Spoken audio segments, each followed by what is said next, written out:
जय श्री कृष्णा। प्रिय दर्शकों, भाई और बहनों, अस्ट्रो चर्चा में आपका स्वागत है। मैं कुंदन शर्मा आप लोग का हार्दिक स्वागत करता हूं। मेरा आपको सादर नमस्कार। आज के वीडियो में हम जो कन्या लग्न के जातक हैं उनका अप्रैल माह कैसा गुजरेगा उसके बारे में एक संक्षिप्त परिचर्चा करेंगे। जो परिचर्चा करेंगे वो लग्न पर आधारित होगा। अब आप कैसे पता करेंगे कि आप कन्या लग्न के हैं, तो आप अपना date of birth, time of birth, place of birth किसी अच्छे सॉफ्टवेयर में डालिए और यदि प्रथम हाउस में अंक 6 दिखता है, नंबर 6 दिखता है, तो आप कन्या लग्न के व्यक्ति हुए। और जिनके पास अपना डिटेल्स नहीं है, कुंडली नहीं है, वो नाम राशि से देख लें। रिजल्ट मोर और लेस तो सेम ही होता है। अप्रैल माह में जो आपको सबसे ज़्यादा सावधानी बरतनी है वो वाहन चलाने के संबंध में है। यदि आप कोई व्हीकल रखते हो, ड्राइव करते हैं, तो बहुत केयरफुली चलाइएगा, क्योंकि ये महीना अच्छा नहीं है। उस अप्रैल माह में जो महत्वपूर्ण राशि परिवर्तन है वो है, सबसे पहला, गुरु का कुंभ राशि में प्रवेश। 6 तारीख को गुरु मकर राशि से निकल के, अपनी नीच राशि से निकल करके कुंभ राशि में जा रहे हैं। मतलब अब उनकी स्थिति अच्छी हो जाएगी। लेकिन वो कन्या लग्न के लिए छठे भाव पे गोचर करेंगे तो बहुत हेल्पफुल नहीं होंगे। वो रोग का निमंत्रण देंगे। आपको डिजीज के प्रति सावधान हो जाना है। गुरु जब तक छठे भाव पर गोचर कर रहे हैं, गुरु का गोचर कन्या लग्न के लिए छठे भाव पे अच्छा नहीं होता, अकारक होता है ये कन्या लग्न की कुंडली में, तो आपको बहुत श्रेष्ठ फल नहीं देगा। इससे आप मतलब उम्मीद करेंगे गुरु महाराज से कि बहुत ज़्यादा ब्लेसिंग देंगे, तो नहीं देंगे। ब्लेसिंग तो आएगी उनकी, क्योंकि उनकी दृष्टि जहाँ जहाँ पड़ेगी, यहाँ रहने से तो 1 2 3 4 5 तो कर्म भाव पे दृष्टि दे दी उन्होंने, तो कर्म भाव में स्थिरता आ जाएगी। यहाँ से फिर वो 12वें भाव को देख रहे हैं, तो आप यदि स्पिरिचुअल हैं तो वो आप स्पिरिचुअलनेस आपका बढ़ेगा, आध्यात्मिक उन्नति होगी, बाहर से संबंध बनेंगे, ये सब बातें होंगी जो 12वां भाव बताता है। और यहाँ से फिर वो दूसरे भाव को देख रहे हैं, तो धन में भी वृद्धि होगी, क्योंकि गुरु धन का कारक है। और साथ में वाणी भी आपकी प्रखर होगी, एक ओज होगा वाणी में, परिवार के साथ सामंजस्य बनेगा। लेकिन स्वास्थ्य तो आपका गुरु के जो जैसे गुरु मोटापा देता है, जॉन्डिस देता है, लीवर का विकार देता है, तो ये सब बातों का आपको ध्यान रखना है, क्योंकि छठे भाव पे गुरु गोचर करेगा। दूसरा जो इम्पोर्टेंट राशि परिवर्तन है दो, एक है 10 से 13 अप्रैल तक शुक्र जा रहा है मेष राशि में, और मंगल है उसी की राशि में, तो राशि परिवर्तन हुआ है। तो लेकिन शुक्र अष्टम भाव पे गोचर करेगा, तो ये भी निगेटिव पॉइंट है। शुक्र वाहन का कारक है और मंगल के साथ राशि परिवर्तन कर रहा है, तो दुर्घटना का योग बनता है। इसलिए वाहन को बहुत ही सावधानी से चलाना है। एक और राशि परिवर्तन है जो कि 16 अप्रैल से लेकर के 30 अप्रैल तक रहेगा। वो है मंगल बुध का राशि परिवर्तन। मंगल बुध की राशि में जा रहा है और बुध मंगल की राशि में आ रहा है। मंगल अष्टमेश है और बुध कर्मेश है। कर्मेश कर्म भाव का स्वामी अष्टम भाव में जाकर के गोचर करेगा, तो कर्म के स्थान में दिक्कतें आएंगी, अनवांटेड परेशानी आएगी, अनएक्सपेक्टेड परेशानी आएगी। चूँकि गुरु का सपोर्ट नहीं मिलेगा तो स्टूडेंट के लिए भी बढ़िया समय नहीं है, मेहनत ज़्यादा करनी पड़ेगी। गुरु का सपोर्ट, जब ये गुरु महाराज कुंभ राशि में गोचर करेंगे तो गुरु का सपोर्ट खत्म हो जाएगा। फिर आपका ये सप्तमेश है गुरु, तो छठे भाव में गोचर कर रहा है, तो पत्नी से संबंधित, पत्नी को किसी तरह की बीमारी का सामना करना पड़ सकता है। तो ये सब प्रोमिनेंट बातें हैं जिसका आपको ध्यान रखना है।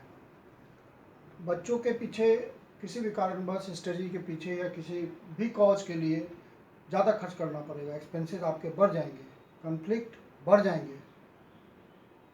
इन जनरल हम कह सकते हैं कि लग्न जो कन्या लग्न के जातक हैं उनके लिए अप्रैल माह एवरेज ही जाएगा।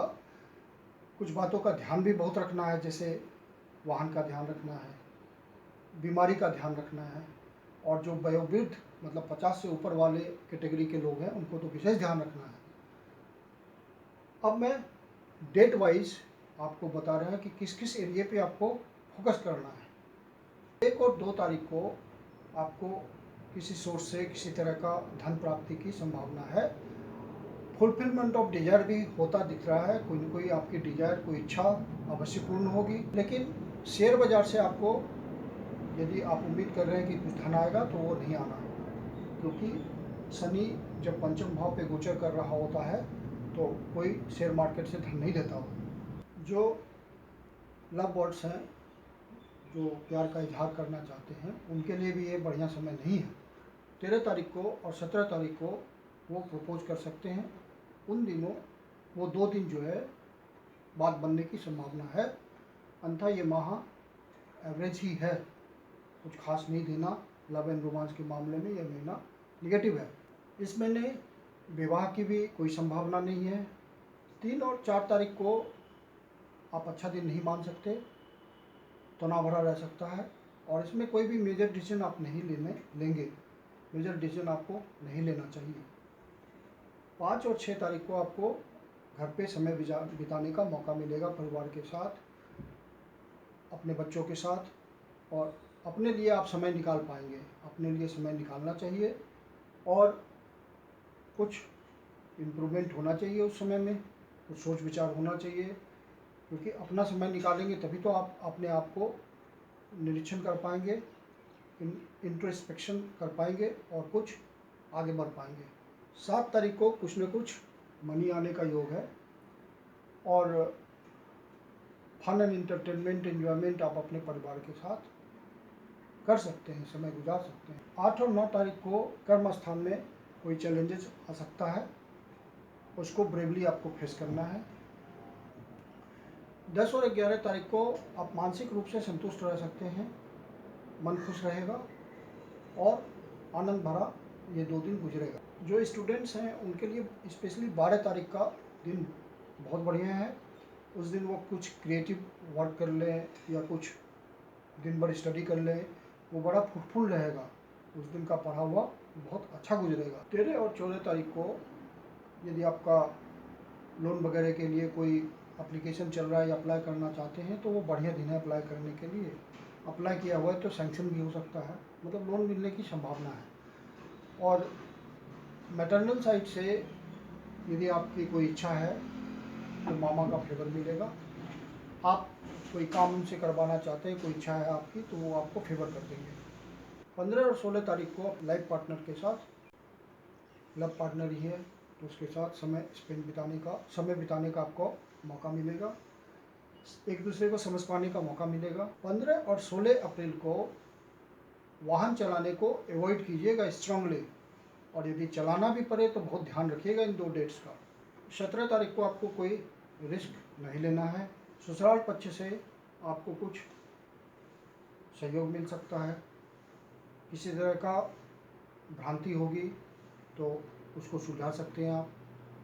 यदि आपका सामंजस्य किसी तरह बिगड़ा है तो सामंजस्य बना सकते हैं। मन के विरुद्ध कोई घटना हो सकती है, कोई समाचार मिल सकता है आपको, जिससे मन थोड़ा दुखी होगा।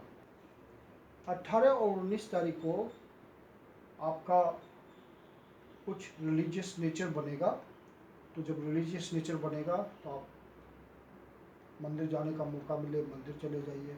1-2 दिन के लिए धार्मिक यात्रा करने का मौका मिले, धार्मिक यात्रा कर लीजिए।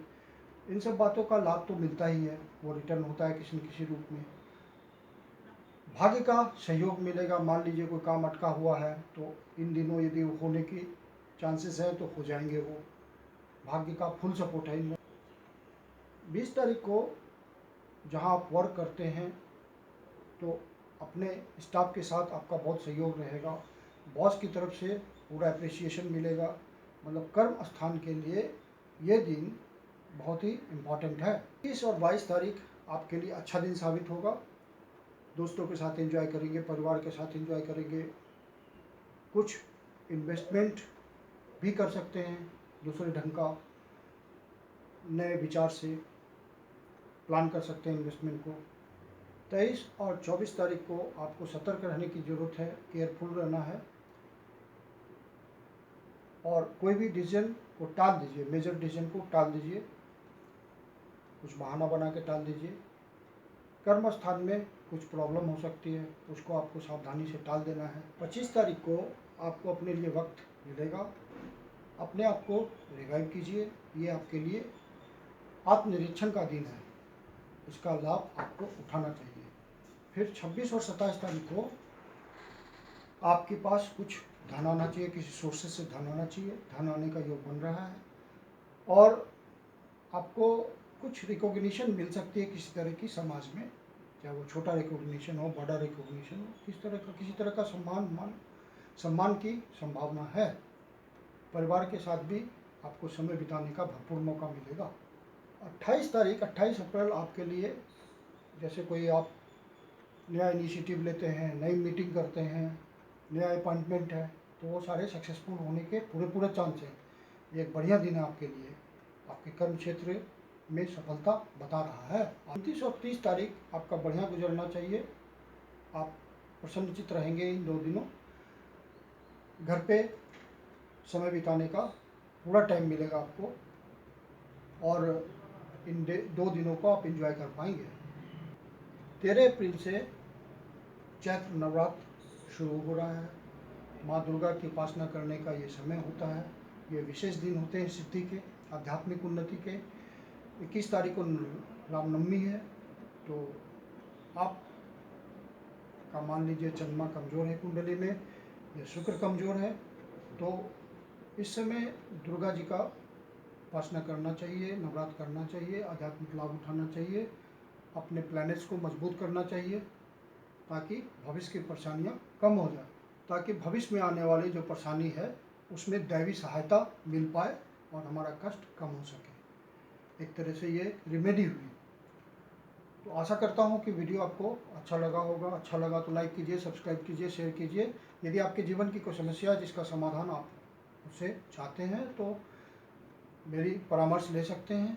मेरी अपनी परामर्श शुल्क होती है। धन्यवाद।